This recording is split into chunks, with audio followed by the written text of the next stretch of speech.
बिस्मिल्लाहिर्रहमानिर्रहीम। अस्सलाम वालेकुम नाज़रीन, मैं हूं कंबर ज़ैदी। एक नए व्लॉग के साथ हाज़िर खिदमत है। नाज़रीन, सोई हुई अदलिया जो है वो कुछ अंगड़ाइयाँ ले रही हैं, कुछ जागते हुए दिखाई दे रही है। जस्टिस बाबर सत्तार, जस्टिस इजहाज़ इसहाक खान साहब, जस्टिस अत्तर मिनल्ला और उसके बाद जस्टिस मंसूर अली शाह, इन चार जजेस के एक दो दिन के गैप से जो है वो लेटर और तकरीरें सामने आई हैं, जिससे कुछ मिजाज इनका मालूम होता है कि कुछ 26वीं आईनी तरमीम के बाद जो एक मुकम्मल खामोशी थी, उस मुकम्मल खामोशी को तोड़ने की कुछ कोशिश की जा रही है। और यही वजह है, ख़बर आपको ये दे रहे हैं कि इनकी आवाज़ को दबाने की इस टाइम भरपूर कोशिश है। इनका कंटेंट किसी तरह से आगे ना जाए। जो ये लिख रहे हैं, सवाल उठा रहे हैं, वो बड़ी जो है वो बेचैनी का बायस बनी हुई है कुछ लोगों के लिए। आज आपके साथ वैसे तो जस्टिस मंसूर अली शाह ने कल लेटर लिखा है, बहुत सारी चीज़ें आपको पता लग गई होंगी। चार ऐसे जो पॉइंट्स हैं जो मैं आपके साथ इस वीडियो में शेयर करूंगा, जो कि आप ये कह सकते हैं कि सिरे से जस्टिस मंसूर और जस्टिस याहिया के दरमियान क्लैश को इतना वाजे कर रहे हैं। मैं आपको थोड़ा सा ऑफ द रिकॉर्ड बता देता हूं कि इनके दरमियान जो क्लैश है, इनकी दोस्ती की नोयत और अब कहां तक वो पहुंच गया। अब यहां तक पहुंच गया कि कॉरिडोर से ये दोनों गुजरते हैं तो सलाम नहीं करते, एक दूसरे को उस तरह से देखते नहीं हैं, क्योंकि ये दोनों जो है एक साथ पहले चैम्बर शेयर कर चुके हैं। पुरानी दरीना दोस्ती थी, 30 साल पुरानी इनकी दोस्ती बताई जाती है। ना सिर्फ इन दोनों की दोस्ती थी बल्कि इनके वालिदैन की भी आपस में एक दूसरे से दोस्ती थी। लेकिन अब हालात ये हैं कि जब से जस्टिस याहिया अफरीदी साहब चीफ जस्टिस बने, उसके बाद से जस्टिस मंसूर और जस्टिस याहिया के दरमियान एक जंग जारी है। और वो जंग ये रुख इख्तियार कर गई है कि जस्टिस मंसूर अली शाह साहब जो हैं वो जस्टिस याहिया अफरीदी को एक डिक्टेटर से निस्बत दे रहे हैं। इस लेटर में उन्होंने बाकायदा तौर पर कहा कि आपकी पॉलिसीज़ जो हैं वो एक डिक्टेटर की पॉलिसीज़ जैसी हैं, आप हमें रेजिमेंट ऑफिसर्स की तरह ट्रीट कर रहे हैं। आप समझ रहे हैं कि अदलिया के जजेस जो हैं कोई ब्यूरोक्रेट हैं जो कि इस निज़ाम के मातहत आ जाएंगे, आपकी बात सुनेंगे, उनकी छुट्टी जाने आने सबका टाइमिंग्स होंगे। तो ये सब कुछ जो आपकी पॉलिसीज़ हैं ये एक डिक्टेटर की पॉलिसीज़ होती हैं। और इसकी बुनियादी वजह जो नाज़रीन आपको पता है कि जस्टिस याहिया अफरीदी ने जब से चीफ जस्टिस का ओहदा संभाला है, जस्टिस मंसूर का बनता था लेकिन याहिया अफरीदी आए हैं, उसके बाद से एक ऐलान जंग हुआ हुआ है, एक जंग की माहौल है। क्योंकि सबसे पहली जो तकरार है, सबसे पहला जो डिसीजन है, वो जो इख्तिलाफ का बायस बना नाज़रीन, वो ये था कि जस्टिस मंसूर और जस्टिस मुनीब ने कमेटी मीटिंग बुलाई थी जस्टिस याहिया अफरीदी के फौरी तौर पर जो है वो चीफ जस्टिस बनने के बाद। उस मीटिंग में इन दोनों जजेस ने यह फैसला किया था कि 26वीं आईनी तरमीम पर फुल कोर्ट बनाया जाएगा और ये फुल कोर्ट का जो बेंच है वो इसकी तकदीर का फैसला करेगा। लेकिन फिर जस्टिस याहिया अफरीदी ने वो फुल कोर्ट नई तरतीब दिया, रजिस्ट्रार ने उस कमेटी के डिसीजन को नहीं माना, जो कि बुनियादी वजह बनी इन दोनों के दरमियान इख्तलाफ की। और वो इख्तलाफ इस हद तक बढ़ गया कि अब जस्टिस मंसूर आप जस्टिस याहिया अफरीदी की पॉलिसीज़ पर सवालात उठा रहे हैं। 6 सवाल जो जस्टिस मंसूर की जानिब से रखे गए हैं, मैं वो आपको 6 जल्दी से बता देता हूँ। पहला सवाल है, प्रैक्टिस एंड प्रोसीजर कमेटी का इजलास क्यों नहीं बुलाया गया। ये दो जजेस जो हैं प्रैक्टिस एंड प्रोसीजर कमेटी का इजलास बुलाने का कहते रहे, लेकिन इजलास नहीं बुलाया गया जस्टिस याहिया अफरीदी की जानिब से। दूसरा उन्होंने सवाल रखा है कि सुप्रीम कोर्ट रूल्स 1980 में तरमीम पर फुल कोर्ट इजलास के बजाय सर्कुलेशन के जरिए मंजूरी क्यों दी गई। नाज़रीन, 1980 के रूल्स जो हैं वो जजेस के कंडक्ट के हवाले से रूल्स हैं और सुप्रीम कोर्ट में के एडमिनिस्ट्रेटिव रूल्स हैं। उनमें तरमीम के लिए ज़रूरी है कि तमाम जजेस की राय ली जाए और फिर उनमें कंसेंसस के साथ कोई ओपिनियन बनाया जाए, कोई तरमीम की जाए, नए रूल्स बनाए जाए। लेकिन इसको बज़रिया सर्कुलेशन के ज़रिए, एक सर्कुलर के ज़रिए इसकी मंजूरी दी गई, मुशावरत सबसे नहीं की गई, जिस पर जस्टिस मंसूर कह रहे हैं कि आपने ऐसा क्यों किया। ये अब पॉलिसीज़ जो हैं आपकी एक डिक्टेटरशिप को ज़ाहिर करती हैं। तीसरा सवाल उन्होंने कहा है कि इख्तलाफी नोट को जारी करने से मुतल्लिक पॉलिसी में तब्दीली के लिए इनफरादी तौर पर मुशावरत क्यों नहीं की गई, यानी मुख्तलिफ जजेस से पूछा क्यों नहीं। नाज़रीन, इख्तलाफी नोट होता है एक, आपको पता है कि जजेस जब डिसीजन देते हैं तो कोई भी जज इख्तलाफ करता था, उसका कोई इख्तलाफी डिसीजन आता था, वो पहले सुप्रीम कोर्ट की वेबसाइट पे आ जाता था। लेकिन फिर चीफ जस्टिस ने जो है हदायत जारी की और चीफ जस्टिस की हदायत के मुताबिक अब जो है इख्तलाफी नोट जो है मेजॉरिटी का डिसीजन जब आएगा उसके बाद सुप्रीम कोर्ट की वेबसाइट पे अपलोड होगा, तो इस पर भी जस्टिस मंसूर सवाल उठा रहे हैं। चौथा सवाल, जजेस की छुट्टियों पर जनरल ऑर्डर क्यों जारी किया गया? अब ये जनरल ऑर्डर क्या है? जजेस की छुट्टियां जो है नाज़रीन, जजेस कहीं पे बाहर जाना हो तो उनको अब एनओसी लेने की ज़रूरत है, यानी पूछने की ज़रूरत है कि हम बाहर चले जाएं या नहीं चीफ जस्टिस से। फिर जजेस ने छुट्टियां करनी हो, इस पर उनको पूछने की ज़रूरत है। तो उन्होंने कहा कि आप जजेस को क्या ब्यूरोक्रेट समझ लिया है? जजेस तो आज़ाद होते हैं। उन्होंने मुख्तलिफ अदलिया की मिसालें दी हैं, बरतानिया में, अमेरिका में, यूरोप में। मगरबी तहजीब को देखें, मगरबी कल्चर को देखें, वहाँ की अदालतों को देखें, तो जजेस जो हैं मुकम्मल तौर पर आज़ाद होते हैं। उन्हें किसी की इजाज़त की ज़रूरत नहीं होती छुट्टी के लिए, उनके टाइमिंग्स के हवाले से। तो ये आपने आखिर क्यों पॉलिसी बना दी है? और कि जो है छुट्टी लेनी होगी तो हमसे पूछ के लेंगे।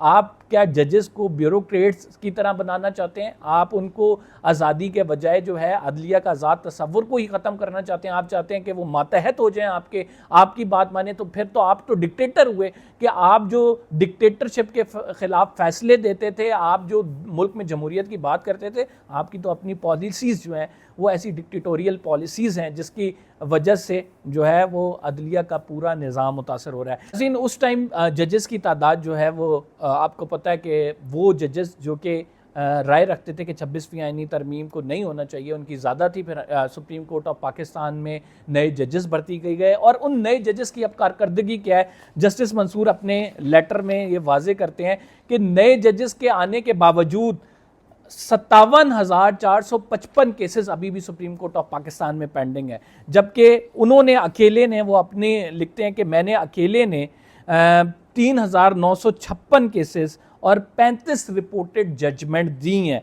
मैं अकेला काम कर रहा हूं, और जो आप छुट्टियों पर एतराज़ भी कर रहे हैं और साथ आप ये भी कह रहे हैं कि जो है हमने नए जजेस रख लिए हैं, लेकिन उनकी कारकर्दगी क्या है? आईनी बेंच ने अभी तक कौन से अहम फैसले दिए हैं? यह हम सब के सामने है कि माल गनीमत लूटने वाली सीटों का फैसला जो है किस तरह से रिवर्स किया गया आईनी बेंच की जानिब से। फिर आईनी बेंच की जानिब से जो मिलिट्री कोर्ट केसेस थे उनका फैसला किस तरह से रिवर्स किया गया, जो जस्टिस इजाज़ुल एहसन दे के गए थे। फिर आईनी बेंच किस तरह से वो तमाम चीज़ें कर रहा है जो कि इस टाइम सपोर्ट करती हैं इस रियासत की पॉलिसीज़ को। तो ये सवालात जो हैं जस्टिस मंसूर की जानिब से उठाए गए हैं, जो कि उन्होंने इस लेटर में उठाए हैं। फिर वो छठा सवाल करते हैं कि जजेस को खुद मुख्तारी के बजाय आपने इन्हें कंट्रोल फोर्स के तौर पर परवान चढ़ा रहे हैं, कि आप उनको बजाय कि आज़ाद अदलिया करें, उनको इंडिपेंडेंट बनाएं, लेकिन आप उनको कंट्रोल करना चाहते हैं, और इसी कंट्रोल फोर्स के तहत आप उनको लीड कर रहे हैं, आप डिक्टेटर बने हुए हैं। तो ये वो सवालात हैं जो जस्टिस मंसूर की जानिब से उठाए गए हैं, और इन सवालात पर जो है इस टाइम कहा जा रहा है कि इसको रोका जाए, इसको कंटेंट को मज़ीद आगे ना फैलाया जाए। इससे बड़ी तकलीफ़ है, बिकॉज ये सिटिंग चीफ जस्टिस के हवाले से सवालात हैं। लेकिन हमने ये चूँकि बतानी थी कि क्या जस्टिस मंसूर ने सवालात उठाए हैं, उन पर क्या बात हो रही है। बहुत सारी चीज़ें आप पहले जो है ना वो इसमें आपको मालूम होगी, लेकिन इन 6 पॉइंट्स का मतलब ये है कि जो लेटर आया उसको सिंप्लीफाई करके आप तक पहुंचाना कि आखिर इस जो लेटर है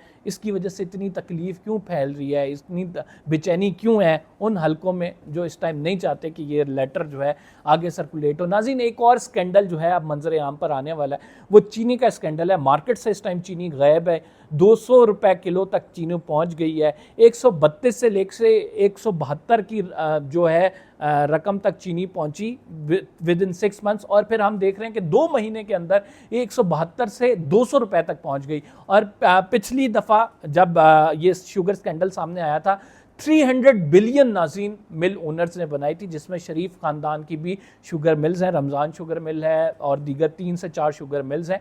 और मुल्क की इलीट है जिसमें ये जिनकी ये शुगर मिल्स हैं वही लोग कमाते हैं। पहले ये चीनी जो है वो काश्तकार से सस्ती उठाई जाती है, फिर इसको सब्सिडी लेके एक्सपोर्ट कर दिया जाता है, फिर ये जब आप कम पड़ जाती है तो फिर ये सब्सिडी लेके इंपोर्ट करते हैं, तो फ़ायदा जो है वो मिल मालिकान का होता है। और अब नया स्कैंडल एक मंजर आम पर आने वाला है, मोहम्मद ज़ुबैर भी जिसकी निशानदही कर रहे हैं कि गंदम के बाद चीनी का स्कैंडल जो है वो लोग उसे देखेंगे आइंदा आने वाले दिनों में। चीनी इस टाइम मार्केट में नायाब हुई हुई है, मुख्तलिफ जगह पे मुख्तलिफ मार्केट में मिल नहीं रही है। और ये नया स्कैंडल अब हुकूमत की वजह से, हुकूमत की कारकर्दगी, आलीशान कारकर्दगी जिसे ये कहते हैं, ये बड़ी बेहतरीन चल रही है। बड़े ज़बरदस्त किस्म के मौशी नंबर्स हमारे पास मौजूद हैं। हमने मुल्क को दुरुस्त सिमत में डाल दिया है, हम मौशी तौर पर तब्दीली लाए हैं। कि इमरान खान का क्या दौर था जो हमने तरक्की की है, तो वो तरक्की का भांडा ऐसे फूट रहा है कि अब नज़र आ रहा है और कि कौन कौन से स्कैंडल इस हुकूमत में हो चुके हैं। गंदम का स्कैंडल, चीनी का स्कैंडल, और इसके साथ साथ आपको पता है ब्यूरोक्रेसी का एक स्कैंडल, जिस तरह से ब्यूरोक्रेसी पैसे ले रही है, करप्शन, ये तमाम चीज़ें अपने अरूज पे हैं। तो तब्दीली कहाँ से आई है? तो ये जो दावे किए जा रहे हैं कि हमने सब कुछ ठीक कर दिया है, ये कौन से दावे हैं? कौन इन पर यकीन करता है? कंट्रोल मीडिया के तहत आप जो है तमाम रियासत को इंफॉर्मेशन को रन कर रहे हैं। ये तो भला हो कि यूट्यूब का कि कुछ लोग जो हैं वो आके यहाँ पे फैक्ट्स लोगों को बता देते हैं कि असल पिक्चर क्या है, किस तरह से मुल्क चल रहा है, किस तरह से आपकी पॉलिसीज़ जो है एक्सपोज हो रही हैं, किस तरह से आप इंफॉर्मेशन दबाने की कोशिश कर रहे हैं, लेकिन इंफॉर्मेशन फ्लो आपके कंट्रोल में नहीं आ रहा है। एक और नाज़रीन ख़बर जो आपके साथ शेयर करेंगे वो रजब भट्ट के हवाले से है। रजब भट्ट जो कि मारूफ टिकटॉकर हैं और यूट्यूबर्स हैं, इनको जो है वो इनकी तलबी का नोटिस जारी हुआ है और इनकी तलबी का नोटिस जो है NCCIA ने जारी किया, National Cyber Crime Investigation agency.